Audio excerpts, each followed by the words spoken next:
السلام علیکم ویوز، ابھی آج ایک مسئلہ لے کے حاضر ہوئے ہیں۔ مسئلہ ہے رفع یدین، ٹھیک ہے۔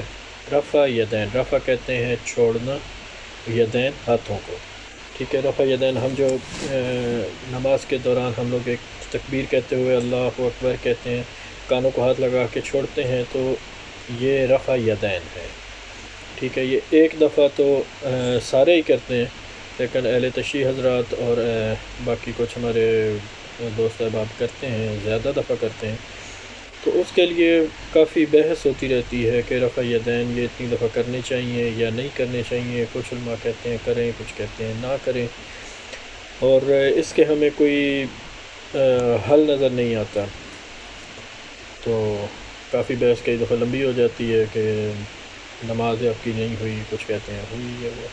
تو اس کے لیے ابھی مختلف علماء کرام کی رائے ہم لوگ لے کے آئے ہیں، تو مختلف علماء کی نظروں میں جانتے ہیں علماء کیا کہتے ہیں۔ چلو سٹارٹ کرتے ہیں۔ رفع یدین کے بغیر نماز قبول ہوگی؟ اللہ کو پتہ ہے جی، یعنی آپ کہہ رہے ہیں پہلا رفع الیدین بھی چھوڑ دیا جائے تو نماز قبول ہوگی کہ نہیں ہوگی؟ یہ حنفیوں سے جا کے پوچھیں گے اگر کوئی پہلا رفع الیدین کرتا ہے نہیں کرتا نماز قبول ہوگی کہ نہیں ہوگی، تو وہ کہیں گے نہیں وہ سنت ہے، تو بھئی باقی والے بھی سنت ہے۔ نماز کی قبولیت کا تعلق وہ اللہ کے ساتھ خاص ہے۔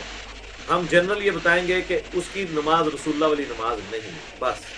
حذیفہ ابن یمان کے بارے میں صحیح بخاری میں آتا ہے نا، انہوں نے ایک شخص کو دیکھا وہ نماز کے رکوع اور سجدے صحیح نہیں کر رہا تھا، تو انہوں نے کہا تو اگر اسی طرح نماز پڑھتے ہوئے مر گیا تو نبی صلی اللہ علیہ وآلہ وسلم کی سنت پہ نہیں مرے گا، تو اس طریقے پہ نہیں مرے گا جو اللہ نے محمد صلی اللہ علیہ وآلہ وسلم کو دے کر بھیجا۔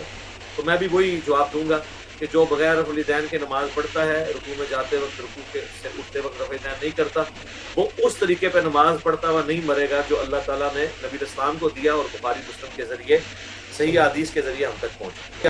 اسی طرح ہمارے بعض مذہبی صلی اللہ اسکالرز تعالیٰ علیہ وسلم۔ وہ رفع الیدین کے مسئلے کو بہت ایشو بناتے ہیں۔ فرض کر لو اگر نبی سے صراحتاً رفع الیدین نہ کرنا ثابت نہ بھی ہو، صلی اللہ تعالیٰ علیہ فرض کر لو، اول تو ایسا ہے نہیں، نبی سے صراحتاً یہ ثابت بھی ہے کہ آپ نے تکبیر تحریمہ کے علاوہ رفع الیدین نہیں کیا، لیکن اگر یہ نہیں بھی ہوتا تو ہمارے لیے صحابہ کا عمل بھی اس بات کی دلیل تھا کہ نبی نے آخری عمل ترک رفع الیدین کیا ہے۔ صحابہ سے بھی یہ ثابت ہو جائے نا تو کافی ہے۔ اور صحابہ سے کیسے ثابت ہے؟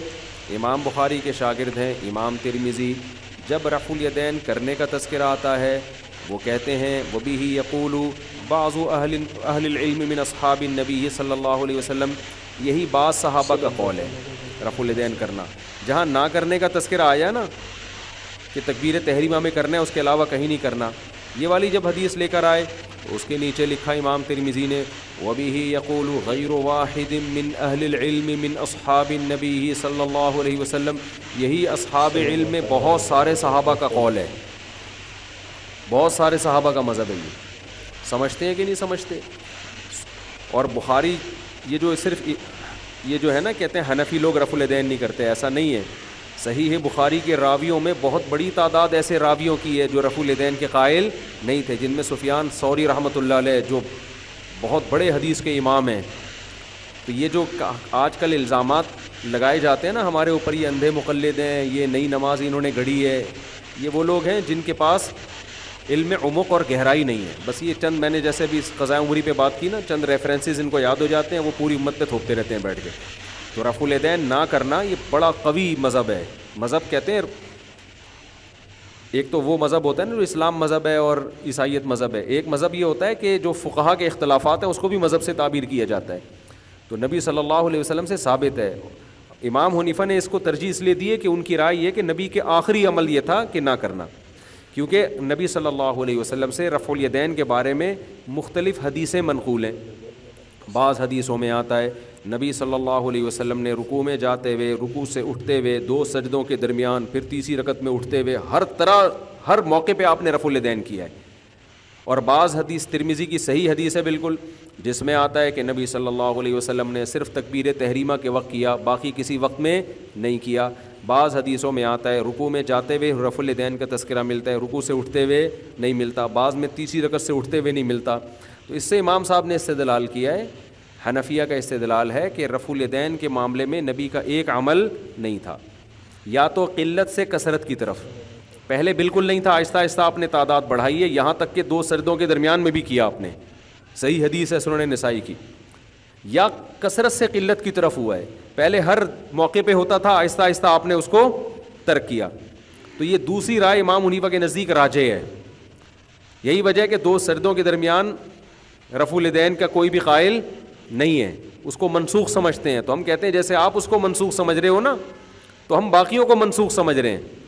دوسری بات یہ کہ امام ابو حنیفہ رحمہ اللہ تعالیٰ کے نزدیک وہ حدیث جو اقرب الی القرآن ہو اس کو وہ زیادہ فوکس کرتے ہیں. قرآن مجید میں آتا ہے کہ قوموا للہ قانتین, خشوع و خضوع کے ساتھ اللہ کے سامنے کھڑے ہو جاؤ. تو کہتے ہیں رفع الیدین نہ کرنے والی نماز وہ خشوع و خضوع کے زیادہ قریب ہے, کیونکہ اس میں حرکت کم ہے. تو ہم یہ مانتے ہیں کہ نبی نے رفع الیدین کیا ہے, لیکن آپ بھی تو مانو کہ نہیں بھی تو کیا. اب کون سی نماز کو ترجیح دیں گے؟ تو بعض لوگوں نے دیکھا کہ بخاری مسلم کی حدیث ہے کرنے کی, تو انہوں نے بخاری مسلم کی بیس پر اس کو ترجیح دی. اور بعض فقہاء نے دیکھا بخاری مسلم تو ویسے بھی امام حنیفہ کے بعد آئی ہیں, اور بعض نے دیکھا کہ نبی کے آخر سے آخر عمل کو دیکھو, اور صحابہ کے عمل کو دیکھو, اور تیسری چیز اقرب الی القرآن ہونے کو دیکھو. تو اگر آپ اس کو اس طرح سے حل کرو گے تو آسانی سے حل ہو جائے گا. اور اگر یہ جو آج کل یہ جو اسکالرز نے کیا ہوا ہے نا کہ یہ رفع الیدین سے ان کو بغض ہے, ان کو دشمنی ہے, یہ زہر کا پیالہ پی لیں گے, رفع الیدین سے ان کو کبھی جواب نہیں دیں گے, یہ جاہلوں کا طرز عمل ہے جن کو علمیت سے کوئی واسطہ دور دور کا بھی نہیں ہے. اور یہ جاہل لوگ جب تک ہمارے ہاں مسلط رہیں گے یہ فرقہ واریت کو ہوا دیتے رہیں گے. وہ سمجھتے ہو کہ نہیں سمجھتے؟ فقہا کا جو طریقہ ہوتا ہے وہ ایک دوسرے کے احترام کے ساتھ کہ یہ ہماری رائے ہے لیکن ہمیں اس پر اصرار نہیں ہے. اگر کوئی دوسری رائے کو ترجیح دیتا ہے, ان کے پاس بھی دلائل ہیں, وہ بھی ایک رائے ہے. دیکھو ملیشیا میں ہمارے دوست تھے, تو وہ شافی لوگ 2 نمازیں سفر میں اکٹھی پڑھتے ہیں. تو انہوں نے اعلان کر دیا کہ بھئی جو فقہ حنفی کو فالو کرنے والے لوگ ہیں وہ ہمارے ساتھ عصر نہ پڑھیں, کیونکہ ہم ابھی عصر پڑھ رہے ہیں, وہ غلط فہمی میں ظہر سمجھ کے نہ شامل ہو جائیں.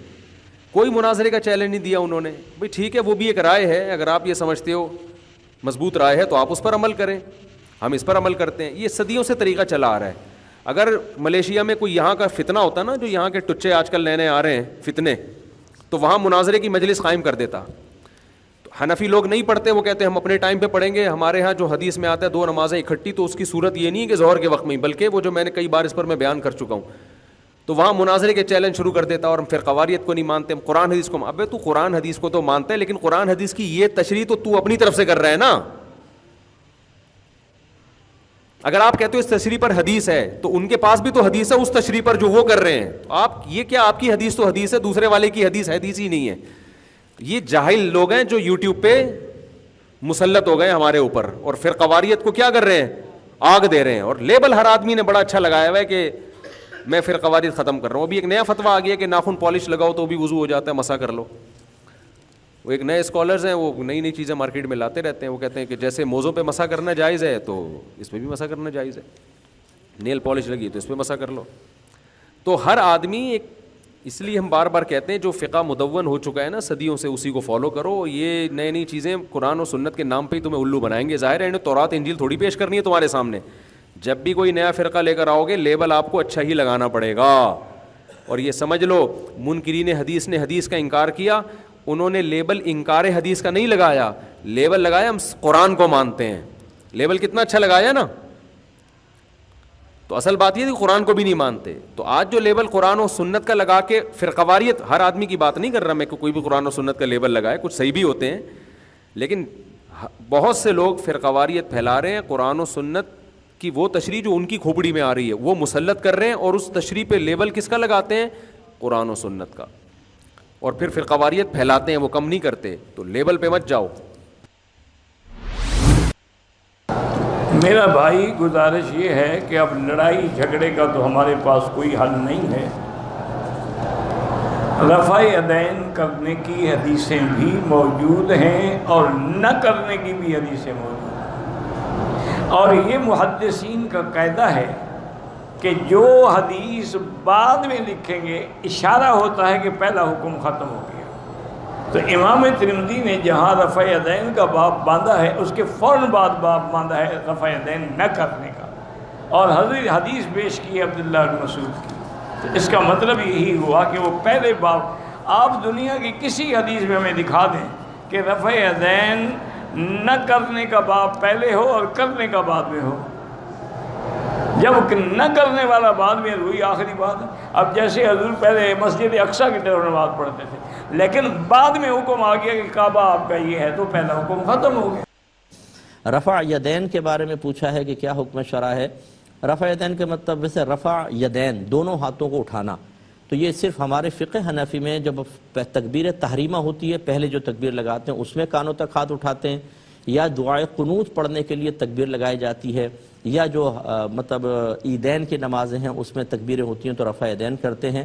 باقی یہ حدیثیں ضرور ثابت ہیں کہ ابتدا میں نبی کریم صلی اللہ علیہ وسلم رفع یدین فرماتے رہے ہیں، یعنی جیسے قیام کے بعد رکوع میں گئے، رکوع سے اٹھے تو پھر آپ نے دونوں ہاتھ اٹھائے، پھر آپ سجدے کے اندر گئے ہیں. تو جیسے امام شافعی کے پیروکار ایسا ہی کرتے ہیں، لیکن ہمارے احناف کے نزدیک یہ حدیثیں منسوخ ہو چکی ہیں. حضرت عبداللہ بن مسعود رضی اللہ تعالیٰ عنہ یہ اکثر نبی کریم صلی اللہ علیہ وسلم کے آخری عمر مبارکہ کے اعمال اختیار کرتے ہیں، اور ان کی روایات سے ثابت ہے کہ سرکار نے آخری عمر میں رفع یدین کو ترک کر دیا تھا.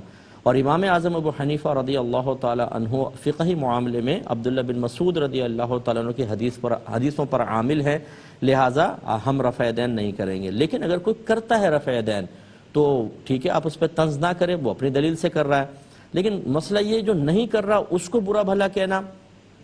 رفع یدین زیادہ سے زیادہ سنت کریمہ، یہ کوئی فرض یا واجب نہیں ہے. اگر کسی کے نزدیک سنت ہے ابھی تک وہ کر رہا ہے تو اس کو کرنے دیں. جس کے نزدیک یہ منسوخ ہو چکا ہے وہ فقہا کے قول پر عمل کر رہا ہے. سن رہے ہیں مولانا؟ پوچھ لیں آپ.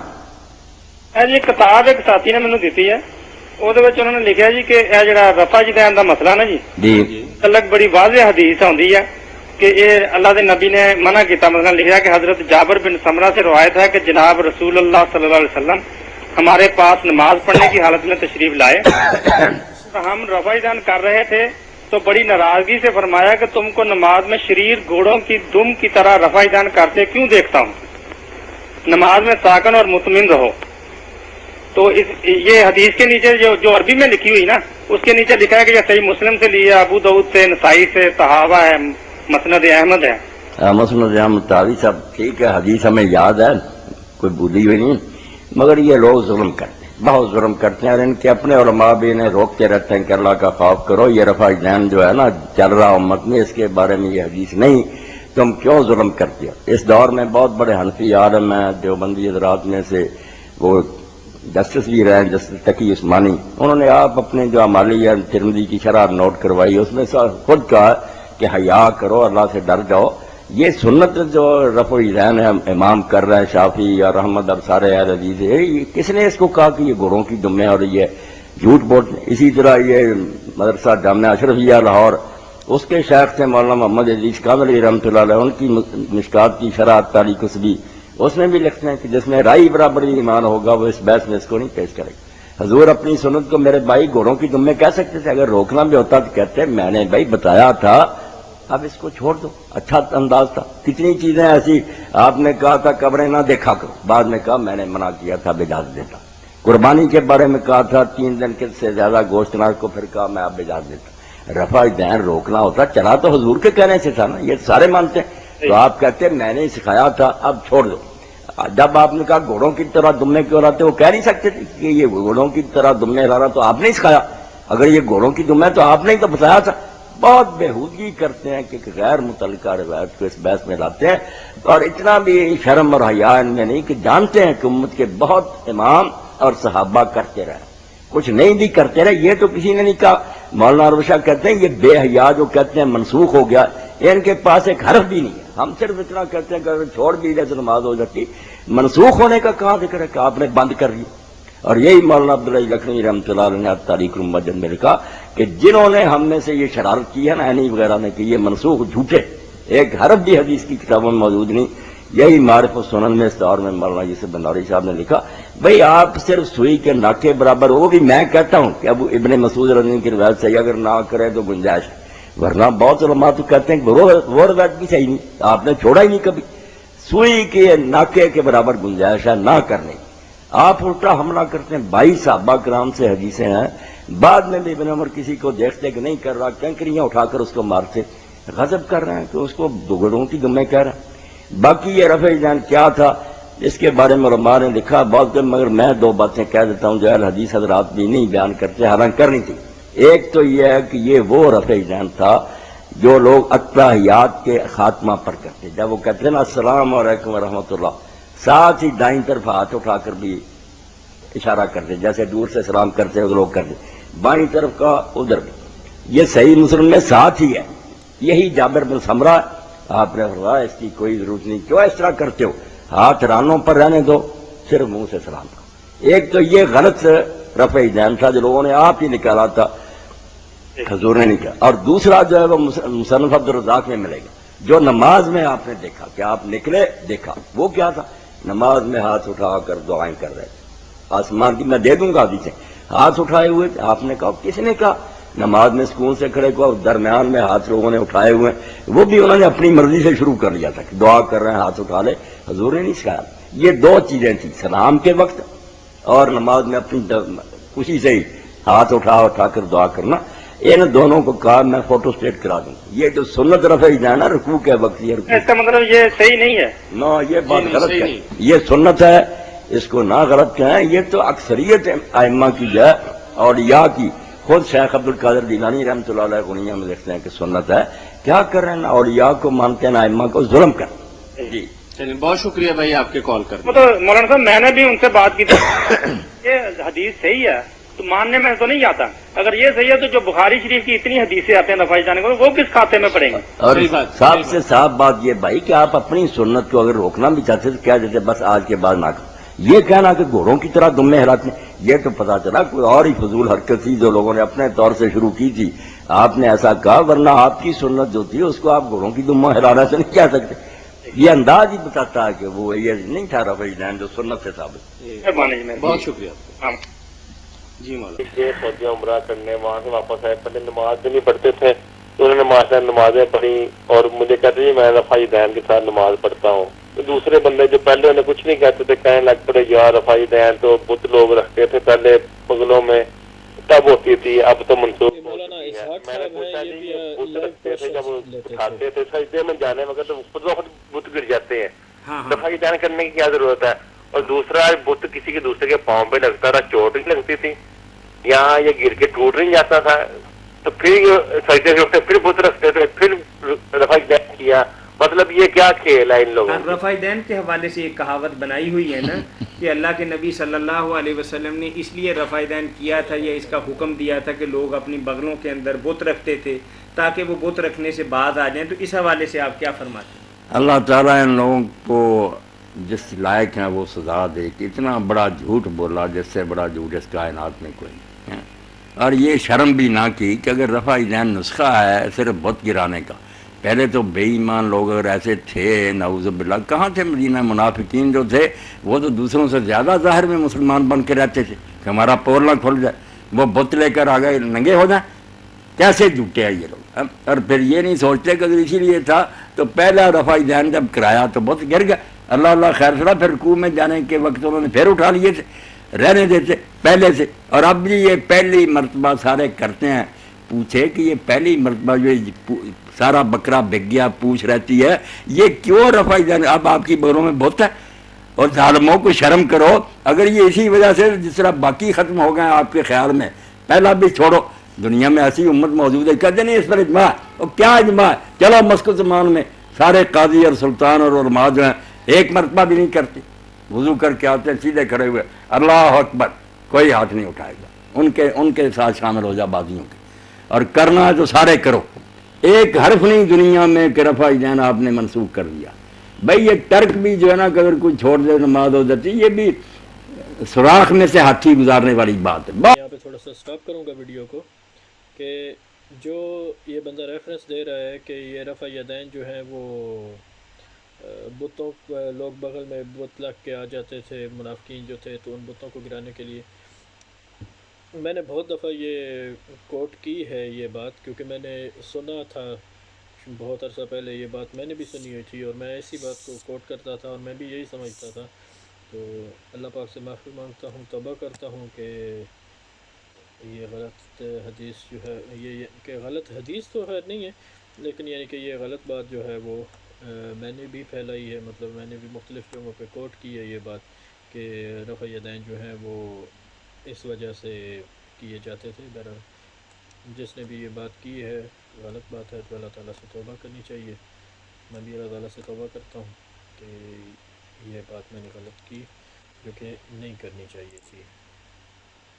بہت مشکل ثبوت ہے اس کا، کوئی اس روایت کو صحیح کہتا زیادہ اس کو بھی غلط کہتے ہیں ابن مسعود کی رضی اللہ تعالیٰ عنہ۔ اس لیے یہ گزارا کریں نہ کرنے والے کہ ان کے لیے تھوڑا بہت پاؤ رکھنے کا ہے ٹھکانہ، الٹا حملہ کرتے ہیں حماریہ پر، ٹکر لیتے ہیں۔ 22 صحابہ کرام سے صحیح حدیثیں آ رہی کہ رسول اللہ رفع یدین کرتے تھے، صرف ایک روایت ربی کوئی کہتا حسن ہے کوئی کہتا ضعیف، اس کے سارے اتنی بڑی جنگ لڑ رہے ہیں۔ توبہ کرے، کرنا بہتر ہے، ثواب ہے، نیکی ہے، چلو کوئی چھوڑ رہا ہے تو سنت ہی ہے، فرض نہیں ہے، اس لیے نماز ہو جاتی ہے۔ مگر یہ منسوخ والا کہنا جو بالکل یہ بتوں والی بات آپ کی بات میں نے جیسے کہا کہ پہلی مرتبہ اٹھائے تھے گر گئے، اور اب مجھے بت لا کر دے دو بڑے سے بڑا، میں اٹھایا جاؤں گا 100 مرتبہ، اگر گر گیا تو دکھانا یہ میں اٹھا رہا ہوں، کتاب گرتی ہے بغیر یوں کرنی کیا بےہودہ بات کرتے ہیں۔ اور پھر جیسے آپ نے کہا کہ رکوع میں جانا تھا سجدے میں، حضور صبر کر لیتے، خود ہی بغلیں کھل جاتی ہیں گر جاتے، اس حرکت کا کیا فائدہ؟ بے شرم اور بے حیا، اللہ تعالیٰ ان کو عذاب عظیم دے۔ اتنا بڑا جھوٹ سنتے رسول کریم علیہ السلام کے بارے میں بولتے ہیں۔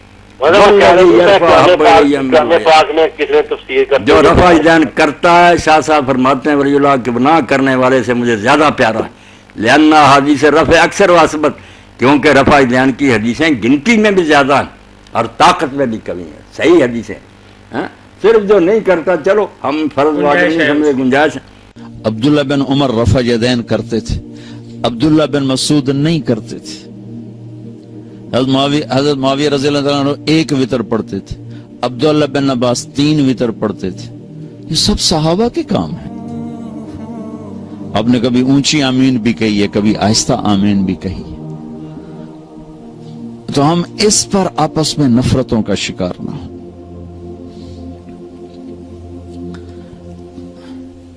ہماری جماعت آ رہی تھی تو ایک جگہ نماز کے لیے رکے، مغرب کی نماز تھی، تو امام صاحب نماز پڑھا رہے تھے، تو پیچھے کوئی اہل حدیث بھائی تھے، انہوں نے زور سے آمین کہی، سلام پھیرتے ہی امام آکھنے لگا کڑا کتا بھوکیا، کڑا کتا بھوکیا۔ جب امام مسجد اتنے جاہل ہوں گے تو بیچاری عوام کا کیا حال ہوگا؟ وہ بھی کوئی شیر دا پتر آئیوزا کیا سورا نو کتے بھوک دی رہ جاندے، سورا نو کتے بھوک دی رہ جاندے، مطلب دونوں نے ظلم کی انتہا کر دی۔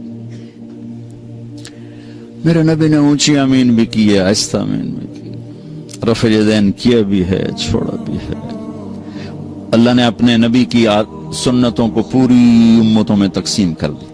میرے نبی کے زمانے میں ایک اذان تھی جس میں اشہدو ان لا الہ الا اللہ، اشہدو ان لا الہ الا اللہ، اشہدو ان محمد رسول اللہ، اشہدو ان محمد رسول اللہ، یہ تو ہماری اذان ہے نا۔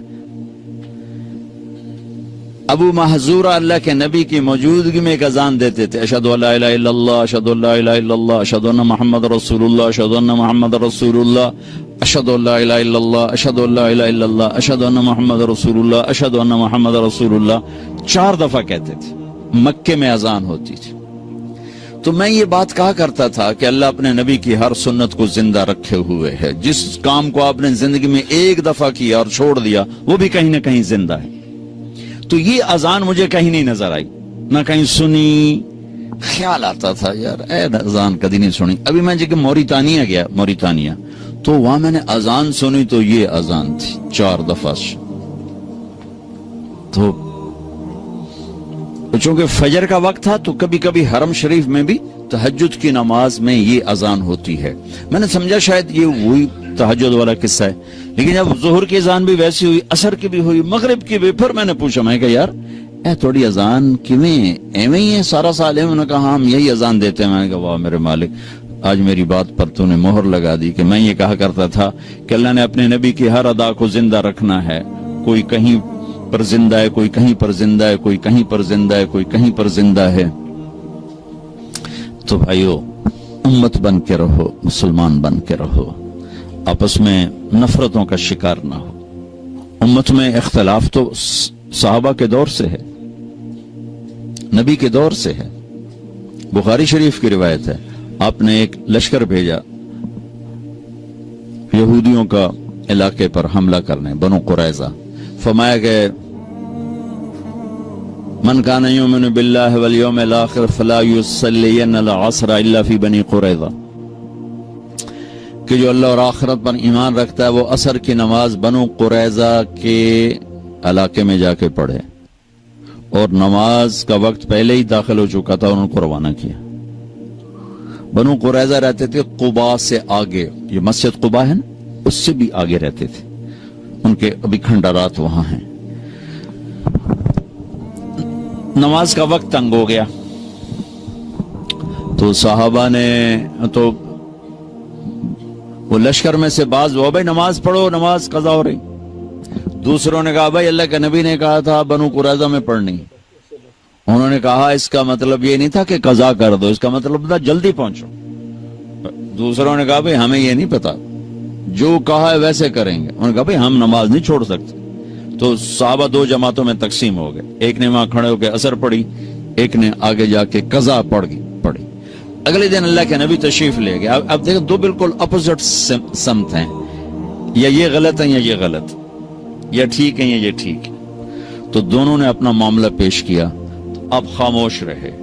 خاموش رہنے، نبی کے خاموش رہنے کا مطلب تصدیق ہوتا ہے کہ تم نے بھی ٹھیک کیا ہے، تم نے بھی ٹھیک کیا۔ تو ہم سینہ کھلا رکھیں۔ تو بھائیو آپ سے گزارش ہے اچھے اخلاق کے ساتھ یہاں زندگی گزارو، اور مسلمان بن کے رہو، امتی بن کے رہو، امتی بن کے رہو، فرقہ واریت کا شکار نہ ہو، تعصب کا شکار نہ ہو، نفرتوں کا شکار نہ بنو، مسلم بن کے رہو۔ ہوا سماکم المسلمین من قبل، اللہ نے ہمیں قرآن میں کہا کہ میں نے تمہارا نام مسلمان رکھا ہے، اپنے آپ کو مسلمان بنا کے رکھو۔ پوری دنیا پھرا ہوں، جو فرقہ واریت کی آگ پاکستان میں ہے کہیں نہیں دیکھی، اور ہندوستان اس کے ساتھ ملے ایک ہی ٹکڑا ہے، بنگلہ دیش میں بھی اتنے، لیکن ہندوستان پاکستان میں نفرت کی انتہا ہے۔ تو آپ لوگوں کی روٹس چونکہ وہیں سے ہیں، تو میں آپ کے سامنے ہاتھ جوڑتا ہوں کہ بطور مسلم زندگی گزارو۔ بخاری شریف میں حضور پاک کا ارشاد ہے کہ اس طرح نماز پڑھو جس طرح تم مجھ کو نماز پڑھتے دیکھتے ہو۔ سوال یہ کہ حضور نے کس طرح نماز پڑھی، جبکہ بخاری شریف میں حضور نے رفع یدین کی نماز پڑھی ہے۔ بخاری شریف میں حضور نے رفع یدین کی نماز پڑھی ہے۔ دیکھیے حضور نے مختلف طریقوں اختیار کیے مختلف اوقات میں۔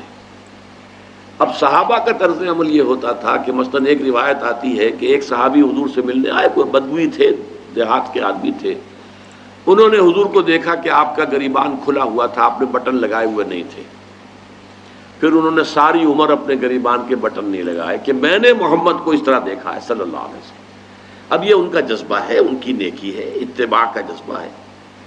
یا ایک سفر میں کسی کو دیکھا، کسی نے دیکھا کہ حضور ایک درخت کے نیچے سے ہو کر گزرے، اب وہ جب بھی جاتے تھے ادھر اس کے نیچے سے ہو کر گزرتے تھے، چاہے اس کی کوئی مقصد نہیں، لیکن یہ بھی ایک اتباع کا جذبہ ہے۔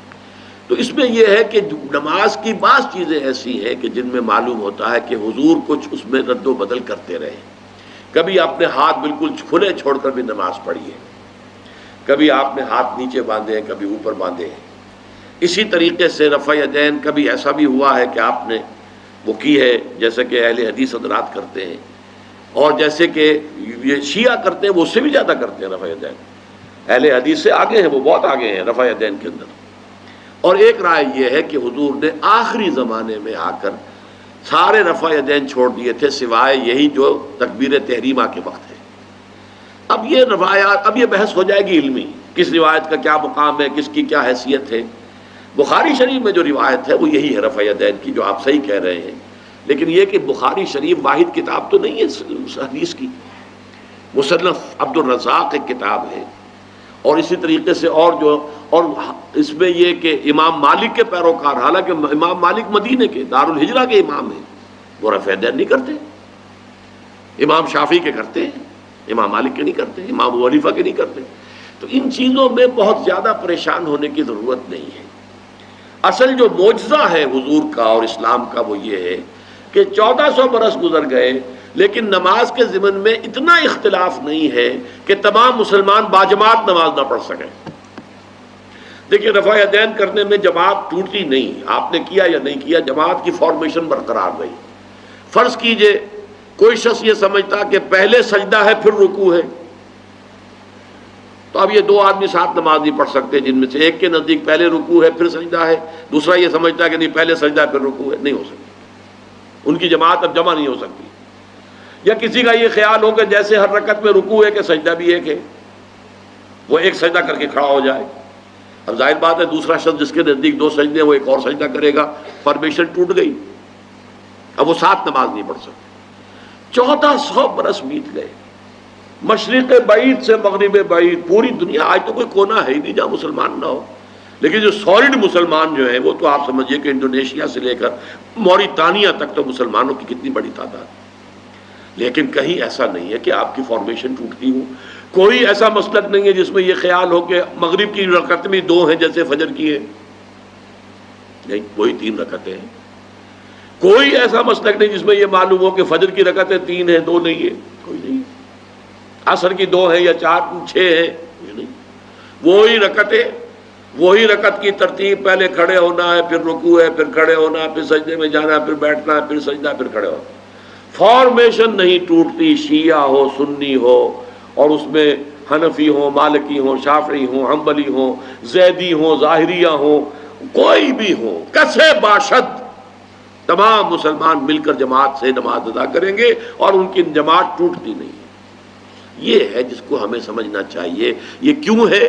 صلو کما رأیتمونی اصلی، کہ حضور کی کو جس طرح دیکھا صحابہ نے نماز پڑھتے ہوئے ویسے نماز پڑھ رہے ہیں. صحابہ نے ویسے نماز پڑھی، پھر آپ کے بعد تابعین نے اسی طریقے سے نماز پڑھی، پھر اس کے بعد تبع تابعین نے پڑھی، نسل بعد نسل منتقل ہو رہا ہے. باقی تھوڑا تھوڑا اختلاف اگر ہے تو اس کے لیے زیادہ پریشان نہیں ہونا چاہیے. امام شافعی اور امام اعظم ابو حنیفہ علیہ رحمہ فقہ میں اختلاف رکھتے تھے. امام شافعی رفع الیدین کے قائل تھے، امام اعظم حنیفہ کہتے تھے کہ رفع الیدین منسوخ ہو گیا ہے اور حضور علیہ السلام کا آخری عمر کا عمل ناسخ ہے پہلی عمر کے عمل کا، تو لہٰذا یہ درست نہیں ہے. لیکن امام شافعی کہتے تھے میرے پاس یہ دلائل ہیں. خیر امام شافعی اپنے شاگردوں کے ہمراہ امام اعظم ابو حنیفہ کے مزار پہ آئے، تو وہاں جب نماز کا وقت ہوا تو امام شافعی نے نماز پڑھی تو رفع الیدین نہیں کیا. تو شاگردوں نے بعد میں سوال کیا کہ حضرت رفع الیدین نہیں کیا. فرمایا اتنے بڑے امام کے سامنے مجھے اپنی تحقیق پہ عمل کرتے شرم آتی. یہ ہمارے بزرگوں کا طریق تھا، یہ ان کے اندر توسع تھا، ان کا ظرف اتنا بڑا ہوتا تھا. ہم چھوٹے چھوٹے ظرف کے لوگ ہیں، بہت چھوٹے، پست قامت.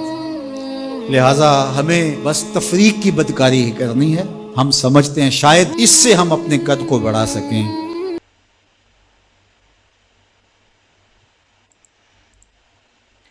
تو میرے خیال میں تو اس کا جو مجھے یہاں پہ سمجھ آیا ہے اسے تو یہی سمجھ آیا ہے کہ رفع یدین کرنے والا بھی ٹھیک ہے اور رفع یدین نہ کرنے والا بھی ٹھیک ہے. دونوں طرح سے نماز ہو سکتی ہے. اس کی وجہ سے اس ایک چھوٹی سی بات کو لے کے آپس میں اختلاف اور آپس میں دشمنیاں اور آپس کے معاملات خراب نہیں کرنے چاہیے. واللہ اعلم ورسولہ صلی اللہ تعالی